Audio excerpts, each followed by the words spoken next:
Just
disembah ya Bapa. Terima kasih ya Yesus, Engkau sudah mengumpulkan kami anak-anak-Mu pada saat pagi hari ini ya Bapa. Kami siapkan hati kami untuk memuji memuliakan nama-Mu. Kami siapkan hati kami, haleluya, untuk menyerahkan hati kami agar Engkau mengurapi kami dengan kuasa Roh Kudus-Mu ya Bapa. Terima kasih ya Yesus. Kami buka ibadah kami dalam berkat nama Tuhan Yesus Kristus. Haleluya. Amin. Shalom. Shalom. Haleluya. Kita pujikan pujian Ku menang bersama Yesus Tuhan.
Haleluya Yesus, haleluya.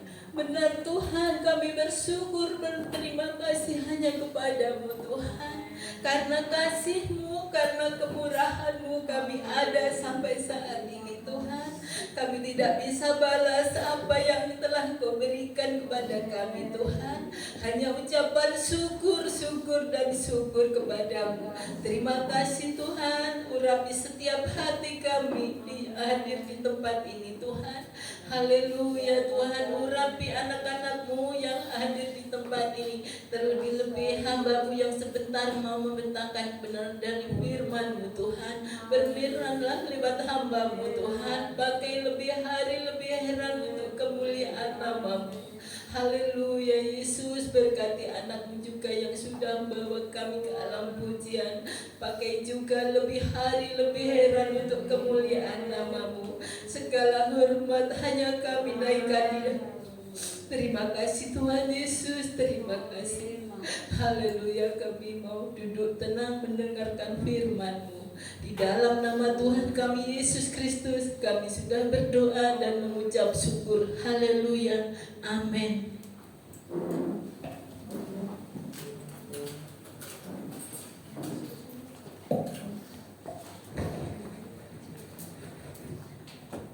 Shalom. Haleluya.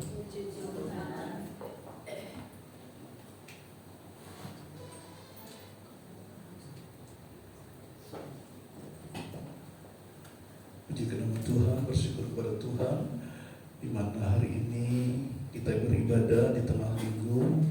Biasanya kita malam ibadah, ya tengah minggu ini pagi dikarenakan pemerintah memberikan satu hari libur untuk kita, dan kita manfaatkan hari yang diberikan oleh pemerintah. Bersyukur Tuhan, tolong ya Tuhan memberkati pemerintah yang ada, sehingga apa yang dikorbankan oleh pemerintah untuk memberikan satu hari libur seperti ini banyak omset yang terbuang sebenarnya, yang apa namanya, yang ya pemerintah pasti kalau hitungan untung rugi saudara. Tetapi itulah sebabnya kita harus manfaatkan penghargaan ini, itu Bapak Ibu Saudara ya. Manfaatkan dan bersyukur kita semua anak-anak Tuhan boleh menghargai itu. Jumlah kehadiran, padahal itu tadi saya pikir paling yang datang tidak seperti biasa. Saya kurangi, ternyata penuh saudara ya. Amin. Menandakan jemaat Tuhan memperhatikan ini. Amin. Nah, saya mau mengajak kita melihat kebenaran firman Tuhan. Lukas pasal 24 ayat 50 sampai 53. Jadi peristiwa yang ada itu tercatat di dalam Alkitab. Peristiwa Tuhan Yesus naik ke sorga, bukan peristiwa fiktif, bukan peristiwa apa itu, sebatas dongeng atau legenda yang tanpa bukti, tetapi peristiwa ini benar-benar pernah terjadi, dan itu adalah pekerjaan Tuhan. Seperti biasa, saya ayat yang ke-50, saudara ayat yang ke-51, saya 52, saudara ayat 53. Lalu Yesus membawa mereka keluar kota sampai dekat Betania.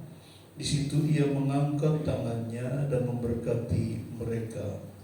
Dan ketika ia sedang memberkati mereka, ia berpisah dari mereka dan terangkat ke surga. Mereka sujud menyembah kepadanya, lalu mereka pulang ke Yerusalem dengan sangat bersuka cita. Mereka senantiasa berada di dalam bait Allah dan memuliakan Allah. Amin. Pujikan nama Tuhan. Beberapa tahun yang lalu saya menyampaikan kebenaran firman Tuhan tentang peristiwa kenaikan Tuhan Yesus ke sorga berhubungan dengan eskatologi. Ya, karena kalau kita lihat di dalam Kisah Para Rasul pasal 1 ayat yang ke berapa itu? Itu satu perikop di situ. Di situ dikatakan saat Yesus naik ke sorga mulai ayat 6 sampai ayat yang ke 11 itu dikatakan malaikat Tuhan saat Yesus terangkat ke sorga, orang-orang pelenggong, saudara. Begitu pelenggong, tidak tahu kalau sudah ada dua malaikat datang. Dan malaikat itu berkata, Yesus ini yang terangkat ke sorga akan datang dengan cara yang sama. Kisah Para Rasul 1 ayat yang ke 11. Dengan cara yang sama kamu akan melihatnya, dia akan kembali. Dan dari peristiwa Yesus naik ke sorga itu selalu dihubungkan dengan eskatologi atau kedatangan Tuhan Yesus yang kedua kali. Eskatologi kalau orang dunia katakan itu kiamat. Bagi anak-anak Tuhan eskatologi itu hari kedatangan Tuhan kita Yesus Kristus. Untuk apa? Untuk menjemput saudara dan saya. Sebagai apa? Sebagai apa, saudara? Mempelai. Itulah sebabnya kekristenan kalau bicara tentang kiamat atau eskatologi. Eskatologi itu pelajaran tentang akhir zaman, saudara. Bicara akhir zaman, kekristenan itu selalu merindukan gitu. Orang Kristen yang takut dengan akhir zaman itu adalah orang Kristen yang karena mau hidup seperti dunia ini. Hidupnya pengen seperti dunia ini, tidak pengen seperti firman Tuhan. Kalau tahu kebenaran firman Tuhan, anak-anak Tuhan merindukan itu. Bahkan Rasul Paulus berkata, seluruh makhluk menantikan, mengeluh menantikan. Kenapa mengeluh? Mengeluhnya itu karena tekanan yang berat di dalam dunia ini. Karena banyaknya peristiwa yang mengerikan terjadi. Mereka mengeluh. Mengeluh apa? Mengeluh karena kapan Tuhan datang. Menantikan itu. Dan anak-anak Tuhan punya solusi karena memang kebenaran firman Tuhan dinyatakan. Bahwa kita anak-anak Tuhan sedang menanti-nantikan kedatangan Tuhan Yesus yang kedua kali. Sehingga di tengah-tengah Alkitab berkata, Yesus berkata bahwa tidak ada seorang pun yang tahu kapan waktunya. Tetapi karena senangnya, karena merindukan kedatangan Tuhan itu, sampai-sampai ada banyak anak Tuhan, hamba-hamba Tuhan, mulai memprediksi kira-kira tahun ini, mulai dihitung-hitung tahun-tahun Alkitab, dihubungkan dengan tahun Masehi yang ada berjalan sekarang. Wah, kira-kira tahun ini. Dan semuanya serba salah karena memang Yesus katakan tidak ada seorang pun yang tahu. Kalau dilihat dari sisi positifnya, orang-orang itu karena mereka sangat merindukan kedatangan Tuhan itu. Sudah capek berjalan dalam dunia. Sehingga ada pujian katakan, saya ingin bertemu dengan Yesus, saya ingin memandang wajahnya dia. Saya capek berjalan dalam dunia ini. Capek karena apa? Ya pergumulan hidup. Capek karena apa? Oh, tantangan banyak. Dan memang firman Tuhan katakan di akhir zaman, secupak gandum sedinar harganya. Gandum itu makanan yang terbaik, saudara. 3 cupak jelai itu, kalau secupak gandum itu, kalau berasnya itu beras premium begitu. 3 cupak jelai itu kalau berasnya itu beras jatah gitu ya. Sehingga secupak gandum harganya sama dengan 3 cupak jelai. Sedinar. Apa itu sedinar? Bayangkan cuma 1 cupak, satu begini, satu apa? Genggam gini 1 dinar, sedangkan 1 dinar itu upah sehari. Upah seseorang yang bekerja dalam 1 hari menandakan betapa payahnya kehidupan dunia ini, sehingga pujian katakan capek berjalan. Padahal hidup dalam dunia, orang Jawa bilang hanya mampir ngombe, hanya sepertinya cuma sebentar, tetapi penderitaannya, penderitaan untuk mendapatkan makanan.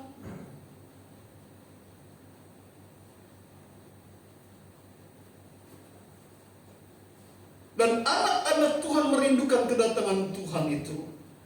Ya, saya terpancing untuk bicara itu, padahal yang dipersiapkan Lukas sih, saudara ya. Tapi saya sangat senang kalau bicara eskatologi, saudara. Memang bicara akhir zaman itu senang gitu, apalagi terus digabung dengan satu pujian Maranatha. Wih, rasanya kita ada di awan-awan gitu. Atau kalau zaman ini lalu pada hari kiamat. Kalau zaman ini, kalau sangkakala Allah bunyilah, kalau orang berkeliling tahtanya, kalau namaku dipanggil ku ada, nyanyi. Kalau bunyi sangkakala, kalau bunyi sangkakala, kurang banter. Kalau bunyi sangkakala ku ada. Oh, itu kerinduan anak-anak Tuhan, saudara. Kalau bunyi sangkakala sorga, kita dengan penuh keyakinan, aku ada Tuhan. Amin. Kalau hari itu terjadi, pujian tadi katakan, kalau ayat pertama enggak? Bila kalau zaman ini lupa saya, pada hari kiamat begitu, itu bicara kiamat, bicara tentang kedatangan Tuhan. Anak-anak Tuhan merindukan, pujiakan nama Tuhan. Oke, nanti kalau bicara eskatologi terus nanti akhirnya kita nggak bahas untuk apa yang sudah saya persiapkan. Lukas pasal 24 yang kita baca tadi, saudara ya. Lalu Yesus membawa mereka keluar kota sampai dekat Betania. Di situ ia mengangkat tangannya dan memberkati mereka. Bicara Yesus mengangkat tangan dan memberkati murid-muridnya, menunjukkan otoritas yang Tuhan berikan. Dan otoritas itu dimanfaatkan betul oleh Tuhan Yesus.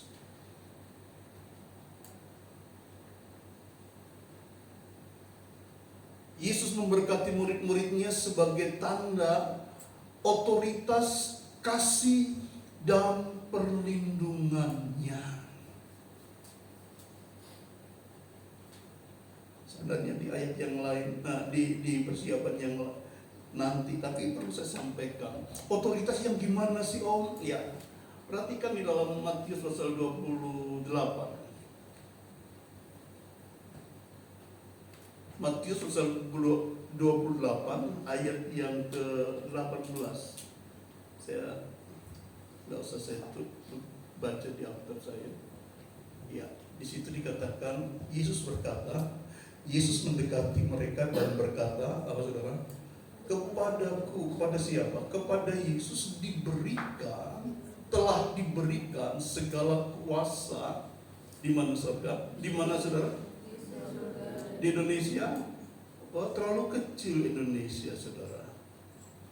Di Asia? Bukan.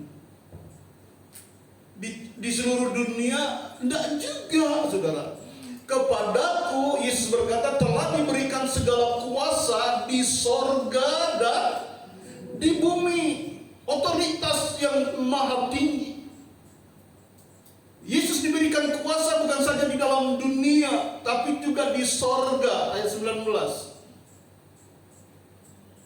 Karena itu dari otoritas yang dia punya, dia berkata, karena itu pergilah, jadikanlah semua bangsa muridku, dan baptislah mereka dalam nama Bapa dan Anak dan Roh Kudus. 20. Dan ajarlah mereka melakukan segala sesuatu yang telah kuperintahkan kepadamu, dan ketahuilah aku menyertai kamu senantiasa. Perhatikan, inilah Immanuel. Aku menyertai kamu kadang-kadang. Enggak ya saudara ya, apa? Aku menyertai kamu senantiasa. Jadi tidak boleh anak-anak Tuhan berdoa atau bersaksi maksud saya. Anak-anak Tuhan bersaksi, saya merasa kayak tidak disertai Tuhan. Baca ayat ini. Aku menyertai kamu, apa saudara? Senantiasa dimanapun kita berada. Kalau saya mau melakukan dosa, Tuhan ada enggak saudara? Ada. Dan Tuhan mengingatkan kita. Jadi kita nggak bisa sembunyi dari Tuhan. Katakan amin. Aku menyertai kamu senantiasa, bahkan sampai kapan saudara? Sampai eskatologi itu juga, sampai akhir zaman. Penyertaan Tuhan itu sempurna bagi kita.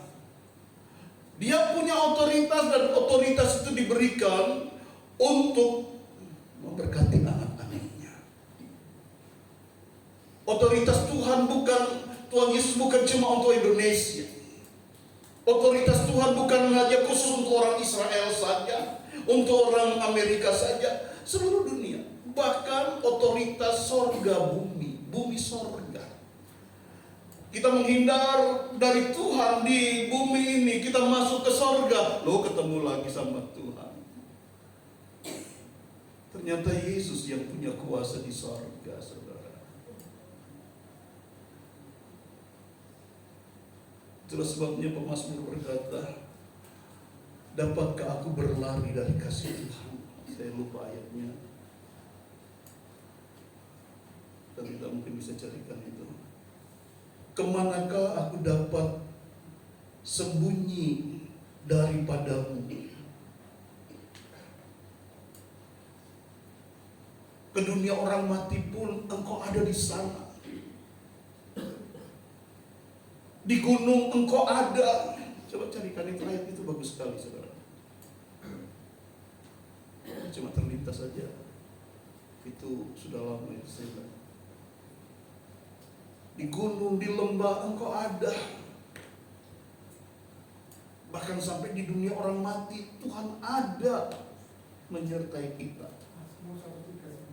Oh, makasih Mas Johan. Tolong bacakan Mas Johan.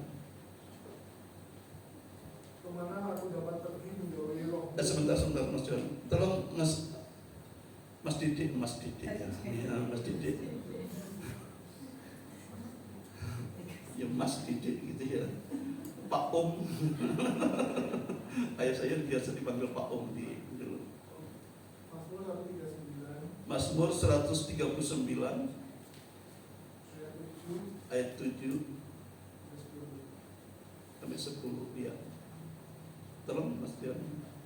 Mazmur 139 ayat 7. Kemanakah aku dapat pergi menjauhi rohmu? Kemanakah aku dapat lari dari hadapanmu? Jika mendaki ke langit, engkau di sana. Jika aku menaruh tempat tidurku di dunia orang mati, di situ pun engkau. Jika aku terbang dengan sayap fajar dan membuat kediaman di ujung laut, juga di sana tanganmu akan menuntun aku, dan tangan kananmu memegang aku. Amin. Saya jadi teringat sebuah pujian. Kemanakah aku dapat pergi menjauhi rohmu yang suci, oh sahabat. Amin. Yesus sahabat kita dan engkau setia, engkau dekat. Terus lagu itu indah sekali ya. Kok masih nak keluar ya? Kalau ada suruh main musik itu, lagu itu indah sekali.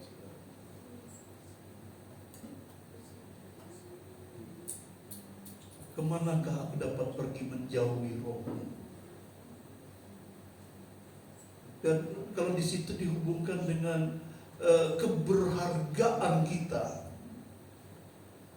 Di dalam Yesaya yang berkata bahwa engkau berharga di mataku. Ini loh yang mengatakan memang bagi Tuhan saudara dan saya itu berharga. Mungkin kita katakan, di desa aku tidak dianggap, di sekolah tidak dianggap, di rumah kelas sekian dan seterusnya. Apa mungkin aku berharga? Mungkin kita tidak dianggap oleh banyak orang, tapi Tuhan berkata, engkau berharga di mataku. Kalau masih anak maju nyanyikan itu. Kemana? Sudah lama itu tak bisa nyanyikan. Itu indah sekali. Bisa ditayangkan. Lagunya sungguh indah juga.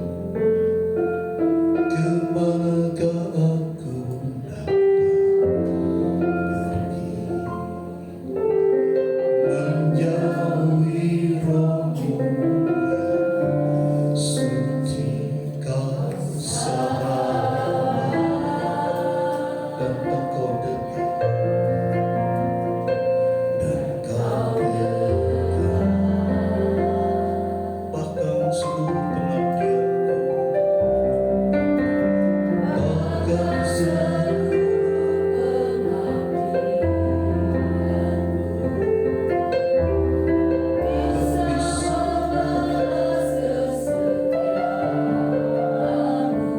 sungguh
Saya tidak pernah cengeng kalau butuh duit, tidak pernah.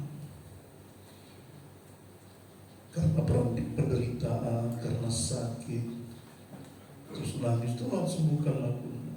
Tapi kalau sudah bicara masalah kebaikan Tuhan,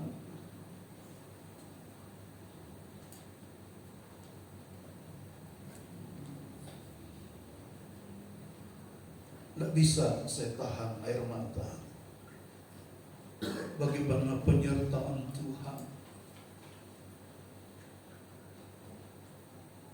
bagaimana kasih Tuhan, sungguh indah, sungguh mulia. Engkau dan saya sangat berharga di mata Tuhan.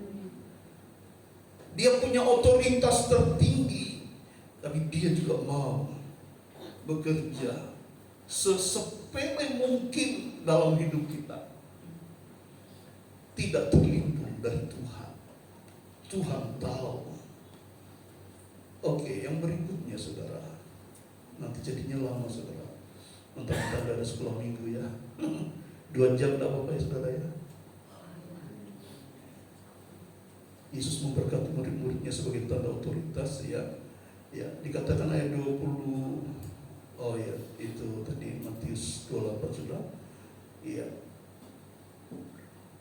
Otoritas Tuhan Yesus itu juga di dalam Filipi pasal yang kedua ayat 5 dan sampai 11 saudara.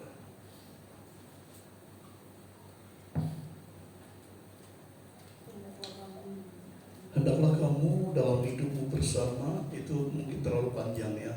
Langsung ayat yang ke-8 aja saudara. Dan dalam keadaan sebagai manusia ini Yesus, ia telah merendahkan dirinya dan taat sampai mati. Bahkan sampai mati di kayu salib. Itulah sebabnya, perhatikan di sini, Allah meninggikan dia dan sangat meninggikan dia dan mengaruniakan kepadanya nama di atas segala nama. Namanya besar di dunia dan juga di sorga. Nama di atas segala nama, terus ayat 10. Supaya dalam nama Yesus bertekuk lutut segala yang ada di langit, yang ada di atas bumi, dan yang ada di bawah bumi. Ini loh, kita lihat otoritas Yesus, otoritas Tuhan kita.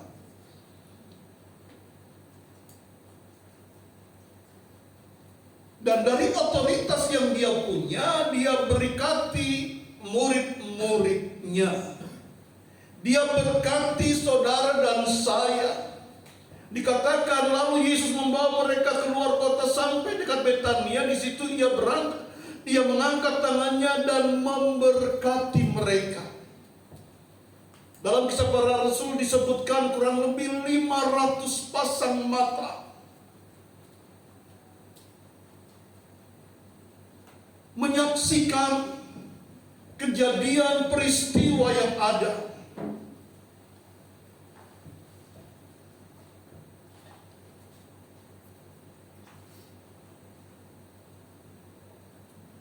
Ayat 51, ketika ia sedang memberkati mereka, ia berpisah dari mereka dan terangkat ke sorga, menunjukkan bahwa misinya di dunia telah selesai. Saat saya persiapkan firman Tuhan ini, saya diingatkan sebuah peristiwa di dalam, dan saya catat di sini. Perpisahan antara guru dan murid di dalam perjanjian lama. Elia dan Elisa. Elisa tahu gurunya sebentar lagi akan terangkat ke sorga.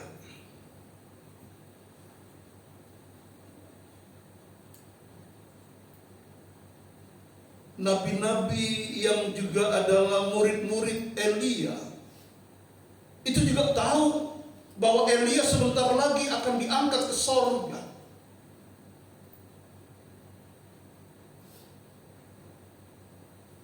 Saat menyeberangi sungai Yordan, Elia berkata kepada murid-murid yang lain, kepada murid-murid semuanya, kamu tinggal sini. Dan setelah itu Elia membuka jubahnya, dikepaskan ke sungai Yordan. Terulah saudara, Elia dan Elisa berjalan kaki menyeberangi sungai Yordan.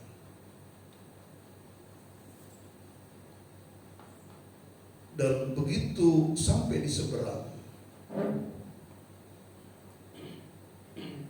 air Yordan itu kembali lagi.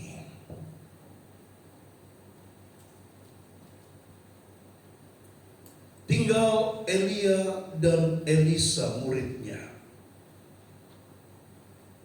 Elia berkata kepada Elisa, apa sih maumu Elisa? Teman-temanmu sudah pada di seberang sana loh. Aku mau terangkat ke sorga. Elisa sebagai murid yang setia, aku tahu Bapak, aku tahu.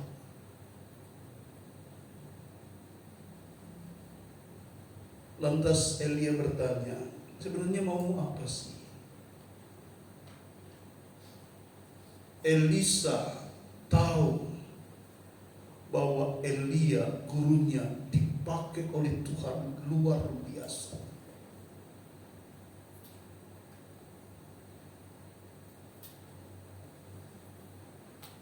Sebagai nabi yang berani mengatakan kebenaran kepada Raja Nebukadnezar, Ahab maksud saya, menunjukkan kesalahannya,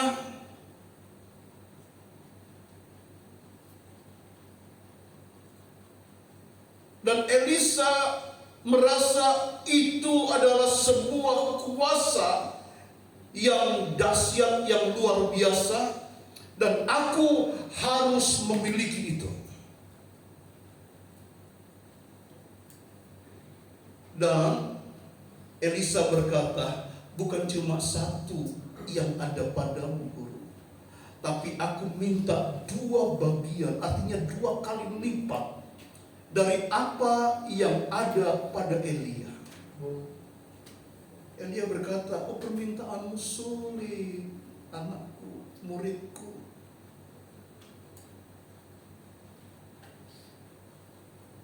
Tapi Elisa tetap ngotot, nah, aku perlu kuasa Tuhan. Aku perlu punya kuasa seperti Bapa, seperti guru. Aku bukan cuma mau pengetahuan yang Engkau sudah berikan kepadaku, tetapi kuasa itu yang menghidupi perjalanan hidupmu. Dan itu aku mau ada juga padaku. Elisa tahu rahasia Elia dipakai oleh Tuhan. Itulah sebabnya Elisa berkata, aku mau minta 2 bagian daripada rohmu yang ada padamu.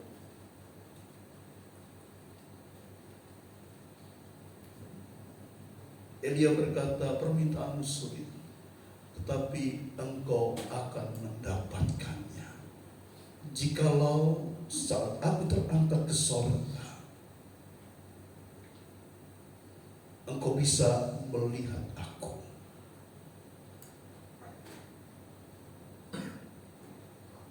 Karena peristiwa itu peristiwa langka yang bisa saja saat lengah Elisa tidak sempat melihat gurunya, tahu-tahu hilang. Tapi Alkitab berkata, saudara bisa baca, saudara, peristiwa itu di 2 Raja-Raja pasal 2 ayat 6 sampai 14.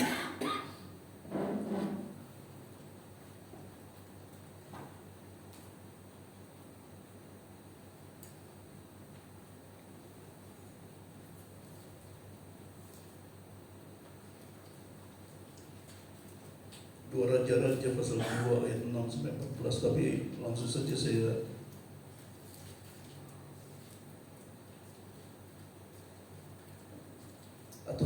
bacakan saja ya.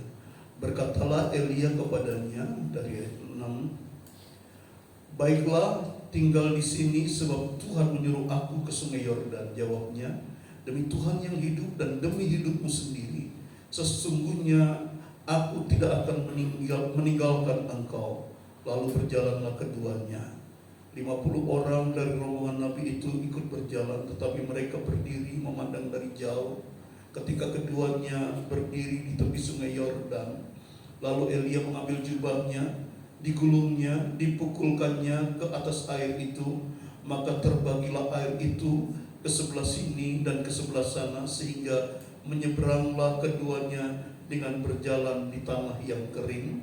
Dan sesudah mereka sampai di seberang, berkatalah Elia kepada Elisa, "Mintalah apa yang hendak kulakukan kepadamu sebelum aku terangkat daripadamu." Jawab Elisa, "Biarlah kiranya aku mendapat 2 bagian dari rohmu." Berkatalah Elia, apa saudara? "Yang kau minta itu sukar, tetapi jika engkau dapat melihat aku terangkat," sebentar. "Tetapi jika engkau dapat melihat aku terangkat daripadamu, akan terjadilah kepadamu seperti yang demikian, dan jika tidak akan terjadi." Sedang mereka berjalan terus sambil berkata-kata, tiba-tiba datanglah kereta berapi dengan kuda berapi memisahkan keduanya. Lalu naiklah Elia ke sorga dalam angin badai. Ketika Elisa melihat itu, maka berteriaklah ia, "Bapakku, Bapakku, kereta Israel dan orang-orangnya yang berkuda." Kemudian tidak dilihatnya lagi, lalu direnggutkannya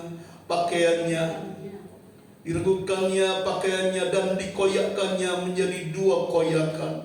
Sesudah itu dipungutnya jubah Elia yang terjatuh, lalu ia berjalan hendak pulang dan berdiri di tepi sungai Yordan.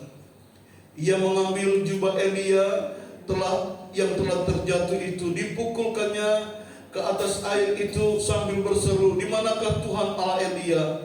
Ia memukul air itu, lalu terbagi ke sebelah sana dan ke sini dan sebelah sana, maka menyeberanglah Elisa. Ya, sampai situ aja saudara. Perhatikan di sini.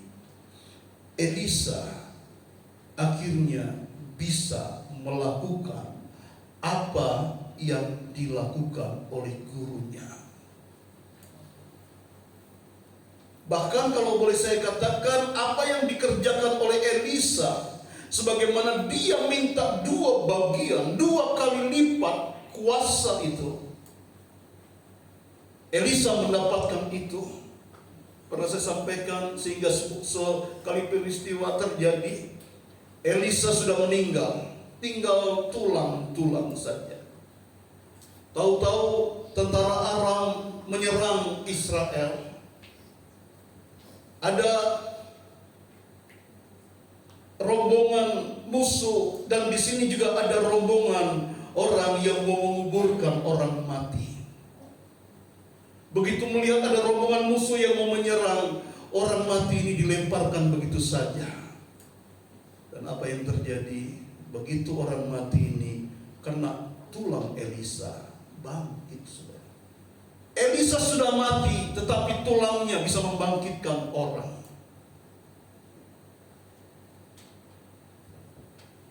Saya mau sampaikan, dapat dibayangkan, dapat dikatakan bahwa naiknya Elia, tidak semua orang bisa melihat. Hanya Elisa yang bisa melihat dan menyaksikan. Dan dari dia menyaksikan, dia mendapatkan kuasa itu. Elia berkata, "Apa yang kamu minta itu sukar." 50 nabi murid-murid Elia suruh tinggal di seberang. Kamu tidak layak. Elisa pun sebenarnya dikatakan juga tidak layak. Maunya cuma Elia langsung bertemu dengan Tuhan. Tetapi Elisa gelibet, saudara. Ini juga bicara tentang bagaimana hubungan kita dengan Tuhan. Kita berdoa gelibet dengan Tuhan. Jangan putus-putus untuk kita berdoa terus kepada Tuhan. Minta kuasa dari Tuhan. Ya terkadang memang mempermalukan diri sendiri. Untuk apa seperti itu? Elisa pun juga ditegur oleh teman-temannya. Tidak usah menyusahkan guru, Elisa. Bok manut seperti kami-kami 50 nabi-nabi ini yang tinggal di seberang sungai. Biar guru berjalan sendiri. Elisa enggak. Aku harus mendapatkan kuasa itu. Sebelum aku mendapatkan kuasa itu, aku tidak mau lepaskan guruku. Yakub pernah berperang atau bergelut dengan malaikat Tuhan.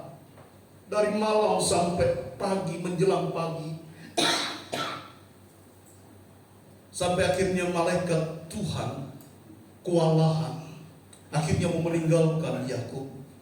Tapi malaikat Tuhan berkata, Udah, aku mau pergi, aku mau kembali. Yakub berkata, enggak, aku tidak akan pergi daripada kamu sebelum engkau memberkati aku.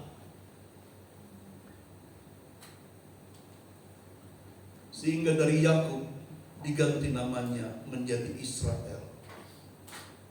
Terkadang kita harus berjuang untuk mendapatkan sesuatu kuasa dari Tuhan. Bukan sesuatu yang mudah.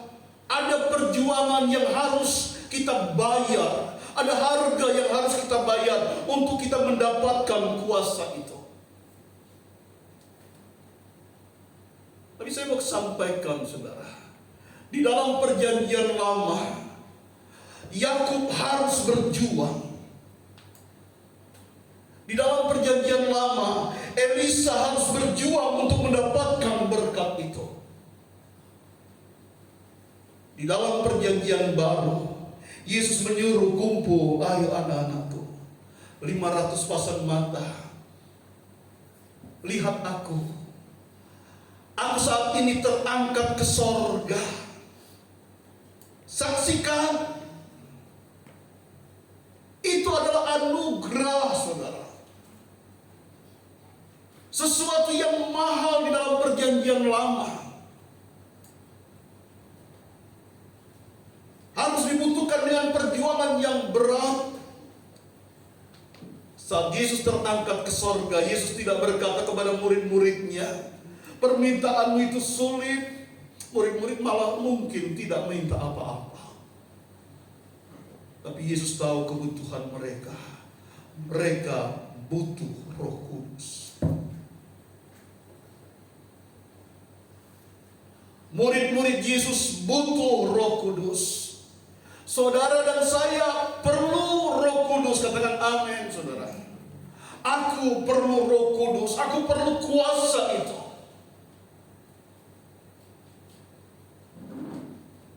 Aku harus mendapatkan itu.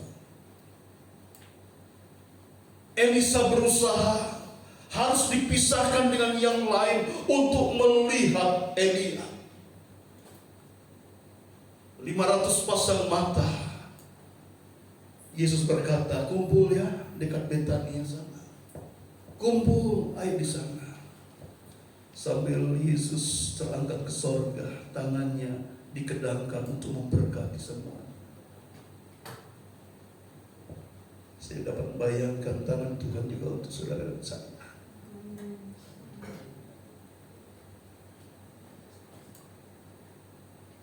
Tuhan juga mau melawat kita, amin. Tuhan mau melawat kita. Ayat 53 dikatakan, dan Mereka senantiasa berada di dalam bait Allah dan memuliakan Allah. Mereka ingat pesan Yesus, tinggal di bait Allah, berdoa. Kurang lebih 10 hari mereka berdoa.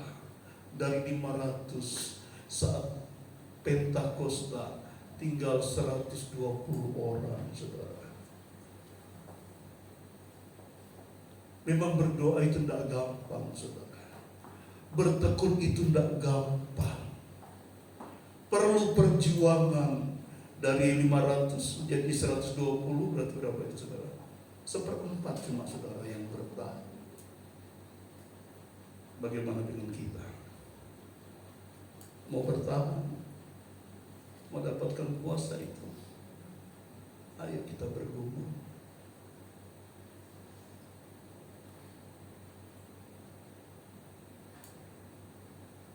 Bergumul, minta kuasa itu agar saudara dan saya dikuatkan menghadapi dunia yang tidak baik-baik saja ini.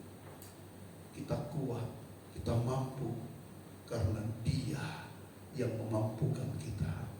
Amin. Biarlah kebenaran firman Tuhan boleh tinggal di dalam kehidupan kita. Sebentar malam mulai jam 6 kita mau lakukan doa. Firman Tuhan katakan, Yesus berkata kepada murid-muridnya, tidak bertahankah kamu berjaga-jaga 1 jam saja? 1 jam saja. Ayo kita berdoa, minta sama Tuhan. Tuhan tolong kita. Kalian semua boleh berdiri. Pemain musik sini.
kerinduan kami anak-anak-Mu yang hadir pada pagi ini.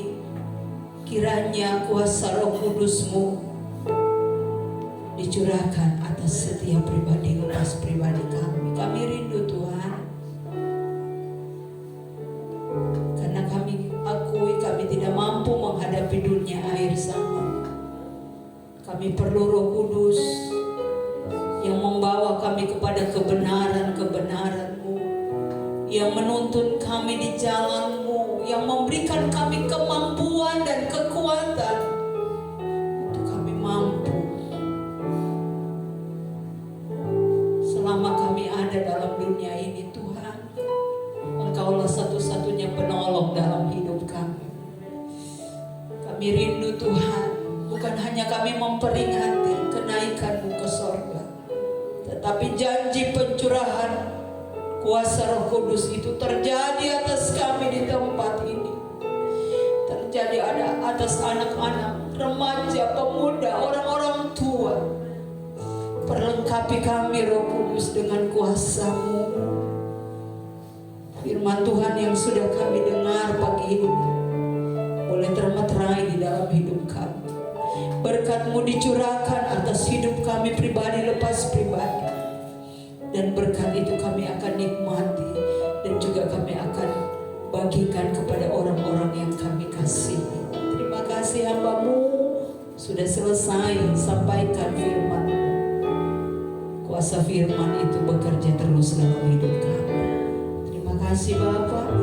Sebentar kami anak-anak-Mu akan bawa korban persembahan.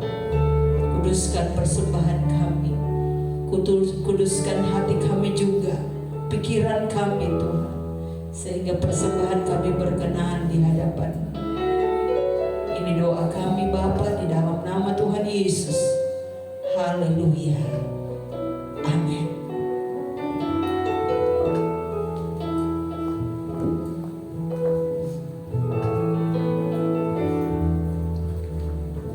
Haleluya. Sambil korban dijalankan, kita pujikan pujian kemenang. Korbannya kolekte hari ini hanya 1 kali saudara.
mulai nanti malam kita akan berdoa jam 6 sore, 1 jam saja ya, 1 jam saja. Jadi doa ya, nanti ya puji Tuhan ada karpet di sana, jadi nanti tambah karpet cukuplah.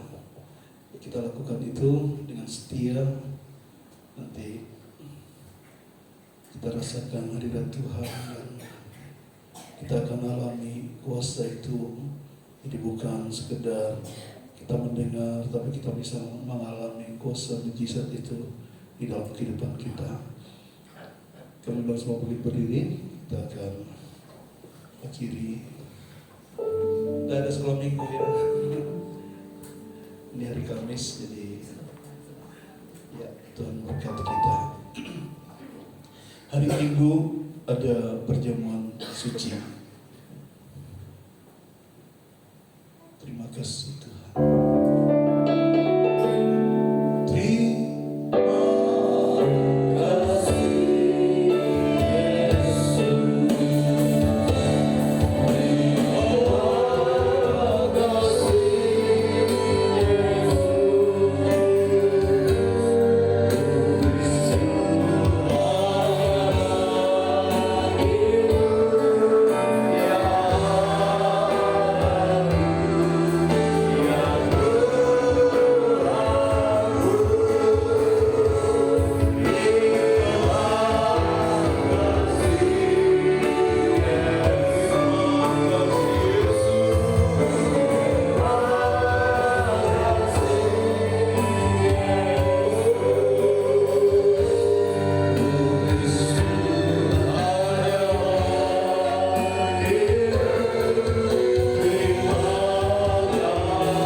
Pujian syukur, terima kasih yang kami panjatkan di hadapan hadirat Tuhan, karena sungguh benar Engkau memang layak untuk mendapatkan pujian syukur. Terima kasih kami di hadapan Tuhan. Terima kasih setiap lidah bibir kami memuliakan Tuhan, lutut kami pakai untuk kami berlutut menyembah Tuhan, karena memang Yesus layak dipuji dan mendapatkan itu semua. Tuhan memberkati. Terima kasih Tuhan, kami sudah melaksanakan ibadah kami.